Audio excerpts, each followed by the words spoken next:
जय श्री कृष्ण, नमो नमः। कृष्ण दर्शन शास्त्र की सीरीज लेकर उपस्थित हुई हूँ। चैप्टर 75 लेकर उपस्थित हुई हूँ।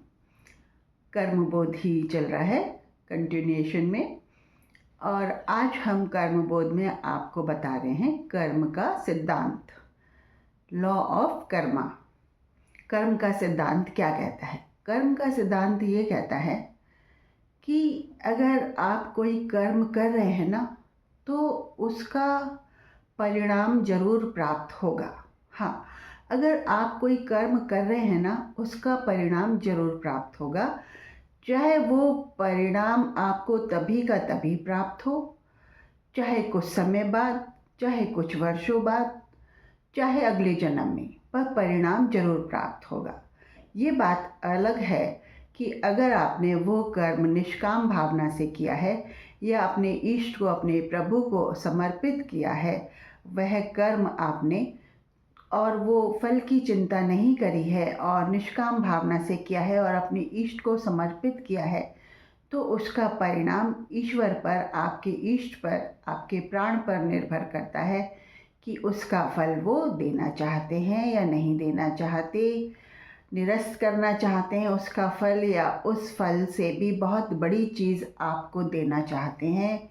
ये आपके इष्ट पर निर्भर करता है। जो निष्काम कर्म होते हैं या जो कर्म इष्ट को समर्पित होते हैं, जिसमें फल की चिंता नहीं करते, फल का दारोमदार, फल की जिम्मेदारी, फल समर्पित इष्ट को कर देते हैं, उस कर को करने से हम कर्म बंधनों से मुक्त होने लगते हैं। उसका परिणाम हमारे इष्ट पर निर्भर करता है कि उस कर्म का परिणाम वो हमें देना चाहते हैं या नहीं देना चाहते। तो हर एक कर्म को करने का फल मिलता है, हर एक कर्म को करने का परिणाम मिलता है, चाहे इस जीवन में मिले चाहे अगले जीवन में। इसके आज आपको 4 उदाहरण देती हूँ कि कर्मों का फल कैसा होता है, कर्म का परिणाम कैसा होता है। दृष्टांत बताती हूँ। पहला दृष्टांत, मैंने अपने घर में लौकी की बेल लगाई। लौकी की बेल लगाई और उस पर लौकियाँ आने लगी, है ना, लौकियाँ आने लगी। मैंने कहा बहुत सारी लौकी आ रही हैं, क्या करूँगी इतनी सारी लौकी का? हाँ, घर में तो इतनी सारी लौकी थोड़ी बना पाऊँगी, क्यों ना बेच देती हूँ बाज़ार में। मैंने कहा ठीक है, बेच ही देती हूँ बाज़ार में। और जो एक्स्ट्रा लौकीज़ थी मैंने बाज़ार में बेच दी। बेची तो उनके पैसे मिले, वो घर में काम आए। ठीक है। एक और बात, मैंने लौकी की बेल लगाई। मैंने कहा इतनी सारी लौकी आ रही हैं, घर में तो इतना ज़रूरत है नहीं, क्यों ना मैं इन लौकियों को किसी को दे देती हूँ, पड़ोस में बांट देती हूँ, कोई आसपास रिश्तेदार हैं तो उनको बांट देती हूँ, भिखारी आए तो उनको दे देती हूँ, या जिनको भी ज़रूरत हो, सहकर्मी हो और आसपास के मित्रगण हो, उनमें बांट देती हूँ। मैंने वो लौकियाँ बेची नहीं, मैंने आसपास बांट दी, अपने जान पहचान के लोगों में बांट दी, कुछ भूले बिसरे लोगों को बांट दी और कुछ गरीब लोगों को बांट दी। वो लौकियाँ मैंने जो एक्स्ट्रा थी मेरे पास, मैंने ऐसे किया, और कोई उम्मीद नहीं रखी कि मुझे कुछ प्राप्त होगा। मैंने कुछ उम्मीद नहीं रखी कि मुझे कुछ प्राप्त होगा। पर क्या हुआ? कुछ नहीं हुआ। सब लोग मुझे बड़े प्यार से, अपनेपन से बात करने लगे। सब लोग मेरी बातों में मुझसे बहुत राय लेने लगे। सब लोग मेरे से बड़े हर्षित होकर बात करते और बड़े खुश होकर बात करते। मैंने क्या किया था? मैंने कुछ नहीं किया था। लौकी की बेल थी, उसके कुछ फल मैंने दूसरों को बांट दिए थे, बिना फल की चिंता किए कि मुझे कौन से पैसे चाहिए जो बेचूंगी बाज़ार में, चलो अपनों को दे देती हूँ, अपने जानने पहचान वालों को दे देती हूँ। पर उसका परिणाम क्या निकला? मुझे दूसरों से रिश्ते बनाने में बहुत ही आसानी लगी। दूसरे मेरे बहुत अपने होने लगे, दूसरों मेरे से बहुत मधुर व्यवहार करने लगे और मेरा मान सम्मान करने लगे। ये क्या कम बात है, ये क्या कम बात है। अगर मैंने बेची लौकी, उससे मैंने पैसे पाए, वो घर में काम आ गए। तो जैसा कर्म करते हैं उसका परिणाम वैसा ही निकलता है। यहाँ पर फल की इच्छा नहीं थी, लौकी बांटने में फल की इच्छा नहीं थी कि मुझे इसका कुछ परिणाम चाहिए, कुछ फल चाहिए। पर परिणाम जो भी आया वो इस तरीके का आया। ठीक है, ये एक दृष्टांत बताया। दूसरा दृष्टांत सुनिए। एक भिखारी आया घर में, बोला कि मुझे कुछ पैसे चाहिए क्योंकि मैं भोजन कुछ बना नहीं पा रहा, खा नहीं पा रहा, मुझे भोजन खरीदने के लिए कुछ पैसे चाहिए। मैंने कहा भैया पैसे तो ना दूंगी, भोजन है, भोजन ले जा, भोजन खा लीजो। उसने कहा नहीं नहीं, मुझे तो पैसे ही चाहिए। मैंने उसको मना कर दिया। मैंने कहा नहीं, तुम्हें भूख लग रही है, तुम्हें भोजन की ज़रूरत है, मैं भोजन दूंगी, पैसे नहीं दूंगी, जाओ। वो चला गया। उसने दूसरे घर से पैसे मांगे, मुझे पैसे चाहिए, भूख लग रही है, खाना खाऊंगा। दूसरे घर वाले ने उसकी ये चीज़ देख के कि ठीक है भूखा है, पैसे मांग रहा है, पैसे दे देते हैं, उसको पैसे दे दिए। ठीक है, पैसे दे दिए। पैसे उस भिखारी को मिल गए उस भिखारी को। अब उस भिखारी ने क्या किया, उन पैसों से शराब खरीदी और शराब पी और बेसुध होके 1-2 दिन उसमें निकाल दिए। अगले दिन वो फिर दरवाजे पे आके खड़ा हो गया, भूख लग रही है, पैसे चाहिए। ये क्या हुआ, कैसा कर्म किया हमने। तो पहली स्थिति में हमने उसको ये मना करके कि नहीं पैसे नहीं देंगे, भोजन नहीं देंगे, ये मना करके हमने तो अच्छा कर्म कर दिया ना, है ना। हमने अच्छा कर्म किया, उसको शराब पीने से बचा लिया। लेकिन दूसरे व्यक्ति ने अपनी तरफ से अच्छा कर्म किया कि मांग रहा है बेचारा, चलो पैसे दे दो। पर उस कर्म का परिणाम क्या निकला, उसने शराब खरीद के पी और 1-2 दिन बेसुध रहा, है ना, तामसिक गुणों में रहा। तो इसका क्या परिणाम और क्या चीज़ है, क्या है। तो इसकी व्याख्या मैं इस तरीके से बताता हूँ। पहला व्यक्ति जिसने कहा कि भोजन देंगे, पैसे नहीं देंगे, उसका उस भिखारी पे कोई कर्जा वर्जा नहीं चढ़ रहा था, पिछले जन्म का कोई कर्जा वर्जा नहीं चढ़ रहा था। ठीक है, उसने कहा ठीक है भोजन दे देंगे, पैसे नहीं देंगे। तो उसने वो कर्म किया कि ठीक है, इसका कोई कर्जा वर्जा हमारे ऊपर नहीं है, और उसने पैसे नहीं दिए। ये पिछले जन्म की बात है। अब दूसरे घर में गया, दूसरे घर में उन्होंने पैसे दे दिए। किस सोच में आके दे दिए, है ना। वैसी सोच उनके भी आ सकती थी दिमाग में, पर नहीं आई। पैसा दिया कि दो भाई, इसको भूखा है, इसको पैसे दो, खरीद के खाएगा। उन्होंने कोई उससे वो डिबेट या उन्होंने कोई आपसी वार्ता नहीं करी कि भाई तू भोजन ले ले या ये ले ले। उन्होंने सीधा उसको पैसा पकड़ाया। ठीक है, तो ये पैसा उन्होंने उससे पिछले जन्म में लिया था। ये माने या ये होता है, ये बताता हूँ। पिछले जन्म में लिया था, तभी तो उन्होंने दिया। उन्होंने जो पैसा उनसे पिछले जन्म में लिया था उस भिखारी से, वो पिछले जन्म में उसका कोई सगा संबंधी था और उन्होंने उससे पैसा लिया था। पैसा उससे लेके उसको लौटाया नहीं था, अब वो इस जन्म में आपसे पैसा मांगने कोई ना कोई रूप तो धर के आएगा। तो इस जन्म में वो भिखारी बना है और आपसे पैसा मांग रहा है अपना। आपने वो पैसा चाहे भीख में ही दिया, लेकिन दिया पिछले जन्म की वजह से है, क्योंकि आप पे कर्जा चढ़ा हुआ था, आपने उतार दिया। अब ये कर्म उसका है कि उसने उस उतरे हुए पैसे को लिया और उसकी शराब पी। ये कर्म अब उसका है कि उसने उस पैसे को अच्छे काम में क्यों नहीं लगाया, उसने उसकी शराब पी। ये उसका तामसिक कर्म है जो उसने पी और उसका परिणाम उसने पाया। ठीक है, ये कर्म की व्याख्या की हुई। 2 दृष्टांत बता दिए। तीसरा दृष्टांत, मैं साइकिल पर घर आ रहा था।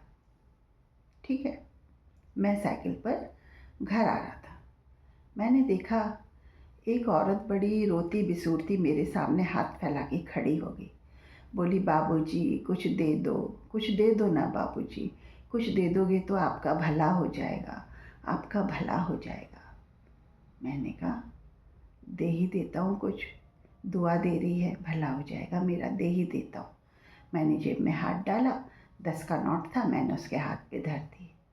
वो बोली, बाबूजी 10 रुपये में ऐसा क्या भला करोगे अपने घर पे, 10 का नोट से कोई भला हुए है, देते तो 100 का नोट देते। वो औरत बोली। मुझे आ गया गुस्सा। मैंने कहा, ला ये 10 रुपये भी मुझे दे दे, मुझे ना देना तुझे। और मैं उससे के हाथ पे 10 रुपये जो रखे थे वो भी अपने लेके मैं चला आया। ये कैसा कर्म हुआ मुझसे। मैं अंदर से तो मदद करने के लिए तैयार था, मेरी जेब 10 रुपये अलाउ करती थी, 10 रुपये मैंने उसके हाथ पे धरे भी, लेकिन उसके बोलों की वजह से मैं जो 10 रुपये उसके हाथ पर धरे थे उन्हें वापस लेके आ गया। मैंने नहीं दिए उसको 10 रुपये। ये कैसा कर्म कर दिया मैंने, अच्छा किया बुरा किया, कैसा किया। तो ये कर्म ऐसा किया कि वो रुपये मांग रही थी, उसको आशा थी कि मैं 100 का नोट दूंगा, पर मैंने 10 के रुपये निकाले, जिससे उसके जो उम्मीद से बहुत कम पैसे थे, उसको शायद ज़्यादा पैसों की ज़रूरत थी। पर ज़्यादा पैसों की भीख भी कौन मांगता है, भीख तो 10-20 रुपये की ही मांगी जाती है। पर दुनिया है साहब, जिसकी जेब से जितना निकलवा ले उतना अच्छा है। तो ये कर्म मेरा कैसा था, ये कर्म मेरा ऐसा था कि उस औरत का मेरे पास कोई उधार चुकास नहीं था, कोई उधार नहीं था, कोई कर्ज नहीं था। मैं उस औरत के बंधन में नहीं था कि मुझे उसका कोई कर्ज चुकाना है या मुझे उसका कोई उधार चुकाना है। मेरी मर्ज़ी का मैं मालिक था। उसने भीख मांगी, मैंने पैसे अपनी तरफ से निकाल के रखने चाहे, उसने मेरे से ज़्यादा पैसे मांगने चाहे, मैंने जो रखे थे वो भी वापस लेके आ गया। इसमें ना मैंने कुछ भला किया ना बुरा किया। मैं जैसे चल के निकला था साइकिल पे वैसे ही चल के आ गया। तो ये कर्म कुछ नहीं कहता। ये कर्म ना आपको अच्छाई दिलाता है, ना भलाई दिलाता है, ना बुराई दिलाता है। उस औरत की बात है, उस औरत की बात ये हुई कि वो 100 रुपये मांगने के चक्कर में उसने कई 10 रुपये ठुकराए, और जब कई 10 रुपये ठुकराए तो लास्ट में एक 10 का नोट ही उसके हाथ आया। उसने सोचा, ले उन्हीं बाबूजी से 10 रुपये ले लेती तो अच्छा था, पर ले कैसे लेती, आपका तो कोई उधार बकाया ही नहीं था उसके ऊपर, तो वो ले कैसे लेती। लेती तो तब ना जब आपने पिछले जन्म में उससे कुछ लिया होता, तभी तो आप दे पाते उसको। और ये बात अलग है कि जो अगर आप 10 का नोट लेके नहीं आते, उसके हाथ में छोड़ आते, तो उसका उधार वो अगले जन्म में चुकाती। पर मेरा तो आखिरी जन्म है ना, मैं क्यों लूँगा दूँगा, है ना, क्योंकि मैं जा रहा था साइकिल पर, मैं क्यों लूँगा दूँगा। जिसका आखिरी जन्म होता है उसके सारे हिसाब इसी जन्म में चुकते होते हैं। ठीक है, ये तीसरा दृष्टांत हो गया। अब चौथा दृष्टांत आपको सुनाती हूँ। आज जो भी दिन है, जैसा भी दिन है, अच्छा है, मुझे अच्छा लग रहा है और मैं बहुत खुश हूँ। इस खुशी वाले दिन में मैं क्या चाहूँ क्या ना चाहूँ, अच्छा ही चाहूँ तो अच्छा ही चाहती हूँ। अच्छा ये चाहती हूँ कि सबके घर में मंगल हो और मेरे घर में खूब मंगल हो, खूब मंगल हो, खूब मंगल हो। यानी कि मंगल का दिन बहुत अच्छा होता है, हनुमान जी का दिन होता है। हनुमान जी को बहुत प्रसाद चढ़ाते हैं लोग बाग। पर कभी जानते हैं, हनुमान जी आपको कभी भी किसी भी वक्त कभी भी कहीं भी मिल जाते हैं, जानते हैं आप। हाँ, हनुमान जी हर किसी जीव की परीक्षा लेते फिरते हैं, हर रूप में, किसी भी रूप में। आपको भी कभी टकरा जाए ना तो समझ जाना कि हनुमान जी ही थे। सच्ची कह रहा हूँ, हाँ मैं कृष्ण सच्ची कह रहा हूँ। तो पता है एक दिन क्या हुआ, मैं घर जा रहा था अपने, मैं इस शरीर में, मैं प्राण स्वरूप कृष्ण बोल रहा हूँ, मैं अपने घर जा रहा था और मैंने कहा कि देखो कृष्ण बोल रहा हूँ, प्राण स्वरूप कृष्ण बोल रहा हूँ और अर्जुन सदृश रूपी आत्माओं को बोल रहा हूँ, तो मैं कृष्ण ही बोल रहा हूँ। आज जल्दबाजी में अपना इंट्रोडक्शन देना भूल गया था तो अब दे रहा हूँ। तो मैं यूँ कह रहा हूँ, कर्म सिद्धांत पढ़ा रहा हूँ, ये ना समझना पता नहीं कौन पढ़ा रहा है, कृष्ण ही पढ़ा रहा हूँ तुम्हारा। तो हाँ, बता रहा था मैं कि हनुमान जी हर रूप में कहीं भी प्रकट हो जाते हैं। और कृष्ण कृष्ण जिसमें प्रकट होता है वो आत्मा अपना आखिरी जीवन जी रही होती है, ये जान लो, जिसमें कृष्ण प्रकट होता है। तो ये बात है प्यारो। तो चौथा दृष्टांत ये है कि कोई भी भिखमंगा आपको सड़क पे मांगते हुए नजर आ जाए ना, तो आप मदद तो करो, लेकिन ये सोच समझ कर कि इस पैसे का वो करेगा क्या। वो वास्तव में मदद के लिए वो उसको मदद की आवश्यकता है या नहीं है, ये बात अलग है। लेकिन आपने अगर पिछले जन्म में उससे कुछ ले रखा होगा ना, तो आपकी जेब से पैसा स्वतः निकलेगा। और अगर आपने कुछ ले नहीं रखा होगा ना, तो आप लेके उससे वापस भी ले सकते हो, अगर आपका आखिरी जन्म है तो। और अगर आपका आखिरी जन्म नहीं है, आगे आपको जीना है, तो जो आप पैसे दोगे उसको, वो अगले जन्म में वो चुकाएगा, अगले जन्म में चुकाएगा। लेकिन अगर आप कहते हो कि मैं फल नहीं मांगता, ये कर्म मेरे प्रभु को समर्पित, तो बताओ क्या होता है। तो ये होता है कि प्रभु जैसा चाहे वैसा चाहे, आज आपसे 10 रुपये निकलवाए और अगले जन्म में उस 10 के 10,000 बना के दे, ये तो प्रभु के ऊपर है। और या प्रभु कह दे कि भैया तेरे तो कर्म ही ऐसे हो गए कि बस मोक्ष मिलने वाला है तुझे इस जीवन में, तो भी प्रभु के ऊपर है। तो सारे कर्म कृष्ण को समर्पित करो, खुश रहो प्यारे, जीवन मुक्त रहो, जीवन मुक्त रहो। सही कह रहा हूँ मैं, जीवन मुक्त रहो, यानी कि जीवन में मुक्तता पाओ। जीवन मुक्त होने का अर्थ ये नहीं होता कि जीवन से छुट्टी कर लो, जीवन से कन्नी काट लो, ये नहीं। जीवन मुक्त होने का मतलब होता है जीवन मुक्तता के साथ जियो। तो खुश रहो प्यारे, खूब खुश रहो।